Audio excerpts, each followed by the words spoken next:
Maintenant, mon repos doit être un peu diplomatique.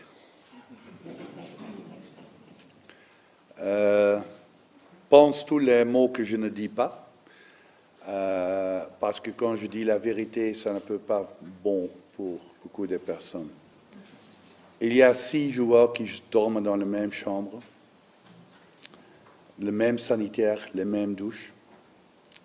Il y a chaque membre de staff, seulement 2 ou 3 sont dans un single room. Les autres membres dorment dans le même lit.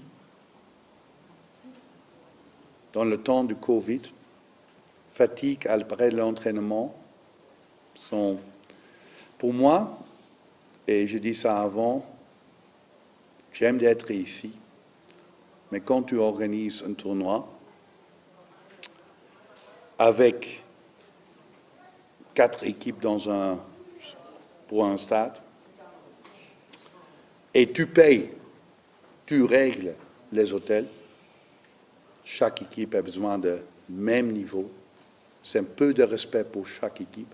Parce que quand tu crées différence entre des équipes, quand les grandes équipes ont des meilleurs hôtels, des meilleures infrastructures, pas loin du stade, et les petits pays, dans les mauvais hôtels, tu crées, c'est favoritisme. C'est favoritisme. On est ici pour jouer aux pelouses et quand c'est Gambie qui est champion d'Afrique au Cameroun, ça doit être décidé aux pelouses, pas dans l'hôtel, pas la distance. Demain, on doit voyager 2h30 pour le stade.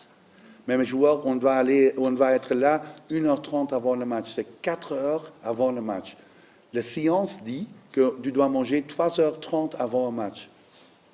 Il n'y a pas un McDonald's pour arrêter. On ne peut pas manger le temps qu'on veut manger. Qu'est-ce qu'on doit faire? Nous sommes des professionnels. Aussi, quand nous sommes un petit pays, juste comme Malawi ou Zimbabwe, on doit être respecté. On est ici pour écrire l'histoire pour notre pays. Et j'ai des grands joueurs en Europe, mais ils ne sont pas respectés par l'organisation. Et c'est vraiment dommage. Parce que pour moi, un match est décidé aux pelouses, au stade, et pas extraire la pelouse. Et l'hôtel, l'infrastructure qu'on a maintenant, je travaille 14 ans en Afrique, jamais vu.